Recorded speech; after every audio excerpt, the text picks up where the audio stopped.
हरि ओम तत्सत् श्रीमते रामचंद्राय नमः। श्रीमते रामानंदाचार्याय नमः। श्रीमते मलूकदासाय नमः। सीतानाथ समारंभाम् श्रीरामानंदार्य मध्यमाम् अस्मदाचार्य पर्यन्ताम् वंदे गुरु परंपराम्।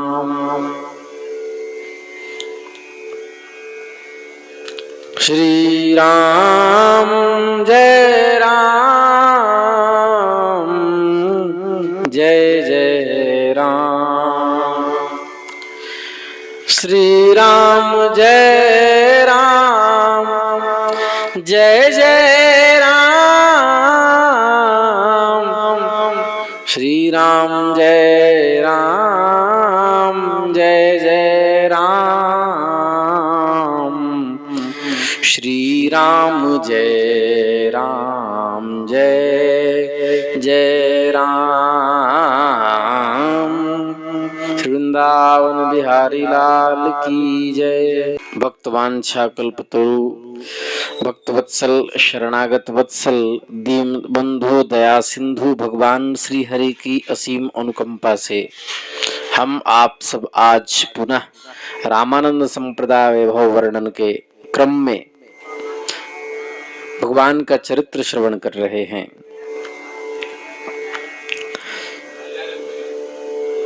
रावण वध के पश्चात, लंका से आने के पश्चात, अयोध्या में जब भगवान श्री राम सम्राट के पद पर अभिषिक्त हुए, तब गुरुदेव की आज्ञा से तीर्थ यात्रा को भी गए।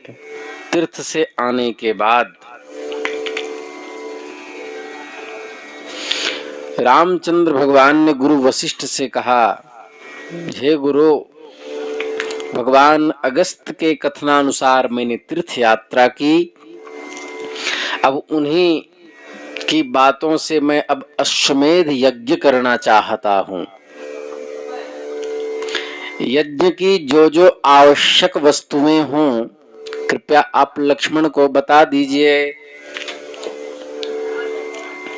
किसी अच्छे मुहूर्त में, शुभ लग्न में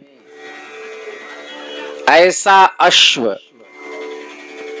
जो श्याम रंग वाले, जिसके कान हों,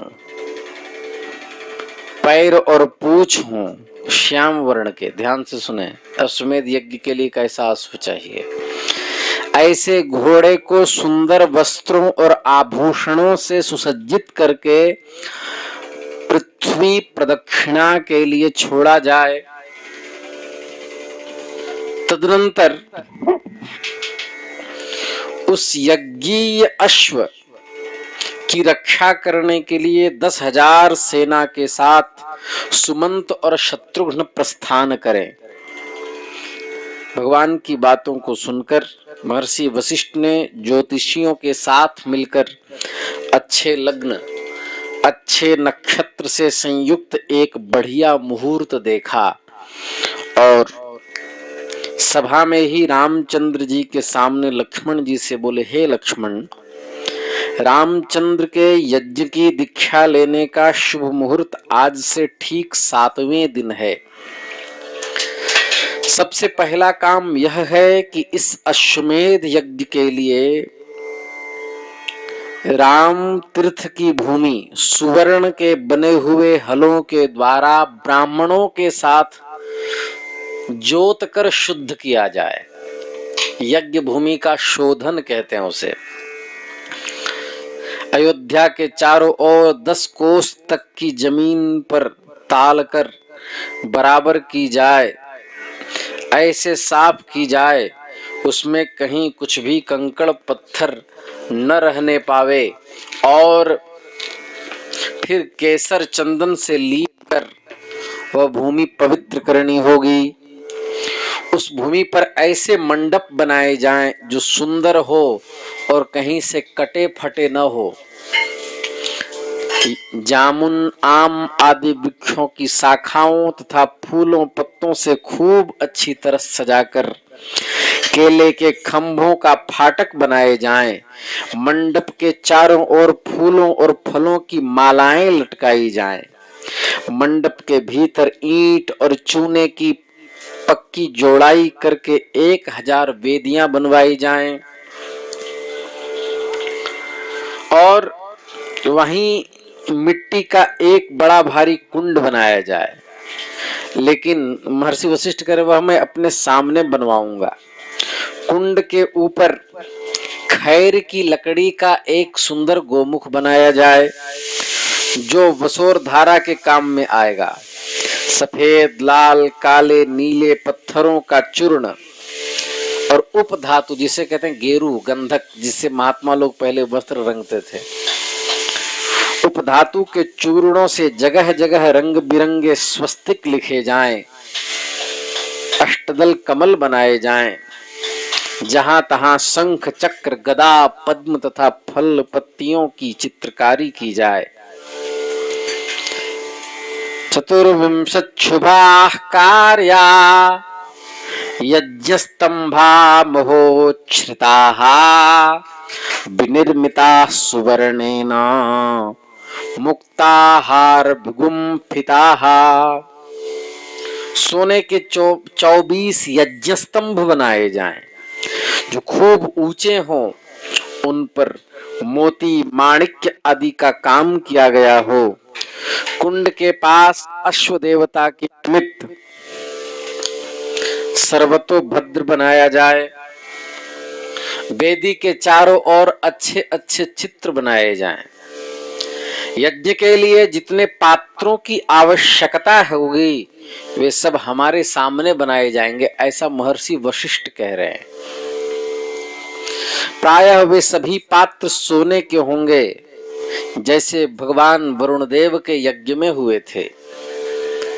इस प्रकार कहा, ऋषियों की बैठने और सोने के लिए पक्के खपड़ों अथवा छप्परों के हजारों घर तैयार करने होंगे जिसका आच्छादन कुशा से किया गया होगा, जिनकी जमीन गब्य से लीपी गई होंगी, जिनमें इत्रों का छिड़काव हुआ रहेगा।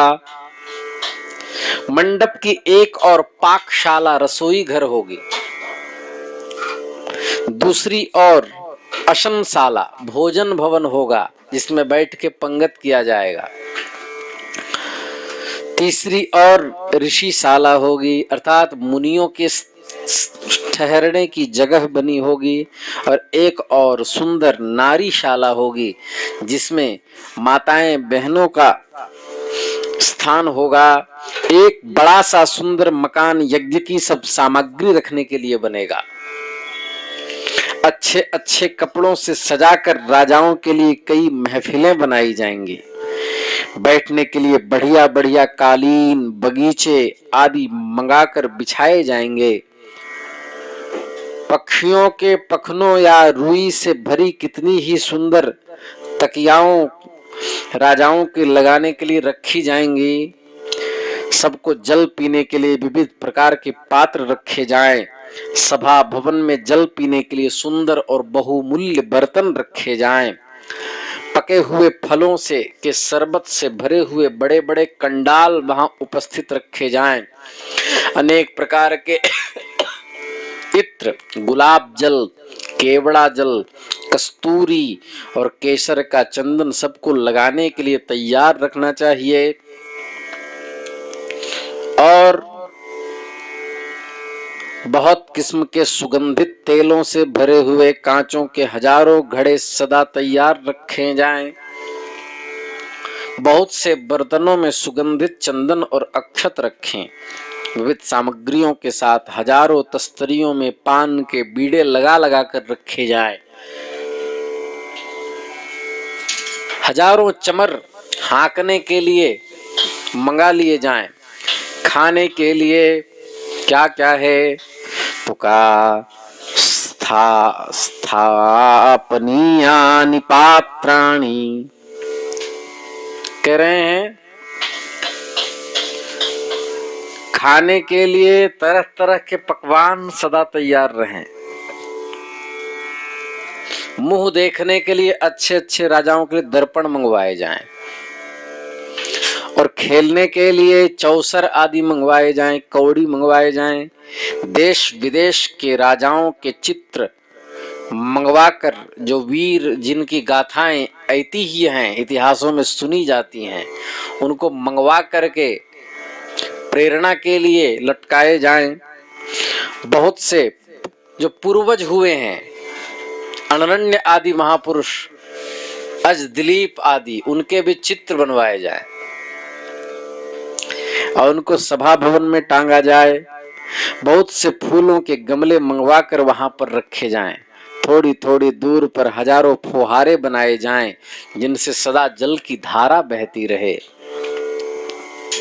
लाल, पीले, हरे, बैगनी आदि रंगों वाले पक्षियों के पिंजड़े लाकर मंडप के चारों ओर लटका दिए जाएं, और हीरा, मोती, पन्ना, पुखराज, मूंगा आदि के जड़ाऊ वस्त्रों के द्वारा वे सजाए जाएं। पिंजड़ों में उन पक्षियों के भोजन की करने की सामग्री भी पर्याप्त रहे। वहां नाचने के लिए सुंदर नर्तकियों को बुलाया जाए। धूप देने वाली जो बनियों की दुकान है, वहां से धूप मंगवाई जाए, और गाने वाले गाना गाएं, छौर बजाने वाले विविध प्रकार के बाजे बजाएं। सब राजाओं में अलग अलग पूजन करने की सामग्रियों से पूर्ण बर्तन रखे रहें। ऋषि सभाओं के लिए कुशा, दंड, कमंडल, समिधा का विशेष प्रबंध रहे। ऊपर पहनने के लिए वस्त्र, नीचे पहनने के लिए कौपीन, बलकल वस्त्र, मृग चर्म, पूजन की सामग्रियां, हवन करने की वस्तुएं, जल से भरे हुए हजारों घड़े वहां पर लाकर रखे जाएं। हाथ पवित्र करने के लिए शुद्ध मृत्तिका, दातौन, खड़ाऊं, और मुख शुद्धि के लिए बहुत से मंजन आदि वहां पर रखे रहें। इस तरह नारी सभा में भी पूजा के बहुत से पात्र रखे जाएं। सुहाग के लिए शुभ सूचक रोली, सेंदूर आदि सुगंधित वस्तुएं रखे जाएं। सुंदर दर्पण लाकर रखे जाएं। कागज के कुसुम और कागज के कुमकुम भरे बर्तन आदि भी उपस्थित रखे जाएं। बहुत सी बांस की बनी हुई संदूकों में सुंदर और चमचमाते हुए आभूषण रखे जाएं। हल्दी, रोली आदि चीजें और कंचुकी आदि वस्त्र लाकर रखे जाएं। पंखे लाकर रखे जाएं। और क्या किया जाए? तो कहे अपने मित्रों के पास से आई हुई चिट्ठियां रखे जाए। भगवान रामचंद्र जी का मुहर लगा हुआ पत्र लेकर दूत मिथिलेश, जनक, कौशल, केकय आदि राजाओं के पास जाएं। तदनंतर श्याम पुच्छ और श्याम पैर वाले और श्याम कर्ण वाले घोड़े को बहुमूल्य वस्त्रों और आभूषणों से सजाया जाए। उनमें सोने की जंजीरें और वेणी बंध आदि गहने पहनाए जाएं। और स्वर्ण पत्र पर क्या लिखा होगा? तो उस स्वर्ण पत्र पर लिखा होगा, यज्ञ भूमिं अयोध्यायाम युद्धैर्जित्वा महोद्धतान् एवं पत्रं बन्धयित्वा मुक्ता मणिविचित्रितैः अवतंसैः शोभयित्वा सिद्धः कार्यश्च मंडपे सिद्धः कार्यः शशत्रुघ्नः सैन्येन परिवेष्टितः। लिखा जाए कि कौशलेंद्र महाराज रामचंद्र का यह यज्ञीय घोड़ा भूमि की प्रदक्षिणा करने के लिए छोड़ा गया है। सब देश देशांतर के राजाओं को ज्ञात हो कि जिसमें बल हो वह इस सुंदर घोड़े को बांध ले, नहीं तो अपने देशवासियों, अपने सेना तथा कुटुंबियों के साथ इस घोड़े के पीछे चलता हुआ हमारी यज्ञ भूमि अयोध्या में आकर मुझसे मिले। इस आशय का पत्र लटकाया जाए। रास्ते में जो जो उद्दंड राजे मिले उन्हें युद्ध करके उन्हें परास्त किया जाए। अनेक प्रकार के झाड़ फानुस आदि से सजाकर एक सिद्ध मंडप बनाए जाएं। इसके अनंतर पूरी सेना के साथ शत्रुघ्न सुमंत्र के साथ लिए हुए घोड़े पर सवार होकर उस अज्ञेय घोड़े की रक्षा के लिए प्रस्थान करें। उसके पश्चात बहुत सी पवित्र नदियों की मृत्तिका और हजारों घड़ों के जल भर भर कर शत्रुघ्न जी के द्वारा मंगवाया जाए। अयोध्या में जितने भी देवालय हों उन सबको चूने से पुतवाया जाए। सब मकानों की सफाई की जाए। देवालयों के भीतर नाना प्रकार की चित्रकारियां की जाए। हर एक देवालय में हर रोज पूजन करने की सामग्रियां भेजी जाएं। हे लक्ष्मण जी, आप सब प्रकार से बाजे मंगाकर रखने की आज्ञा दे दीजिए। अयोध्या के सभी राजमार्ग खूब अच्छी तरह सजा दिए जाएं। उन पर चंदन का छिड़काव कर दिया जाए। राजमार्ग के बड़े बड़े महलों की दीवारों पर विविध प्रकार के चित्र बनाने की आज्ञा दे दी जाए। जगह जगह मोतियों की मालाएं लटकाई जाएं। पवाल मणि, वैदुर्य मणि, काश्मीर मणि, स्फटिकादि मणियों से सुसज्जित मालाएं, फूलों की मालाएं, पके फलों की मालाएं हर एक मकानों पर लटकाई जाएं। इस प्रकार मैंने जो कुछ बताया है उसे कर आओ। तुम उनके विषय में मत सोचो, मैंने स्वयं खूब सोच लिया है। इस प्रकार गुरुवर की आज्ञा पाकर लक्ष्मण जी ने सिर झुकाकर सब काम उससे भी सौगुना बढ़ चढ़ करके किया, जैसा भगवान ने कहा था। आगे की कथा हम कल कहेंगे। कल अश्वमेध यज्ञ की तैयारी की बात करेंगे। श्री वृंदावन बिहारी लाल की जय। नमः पार्वती पतये। हर हर महादेव।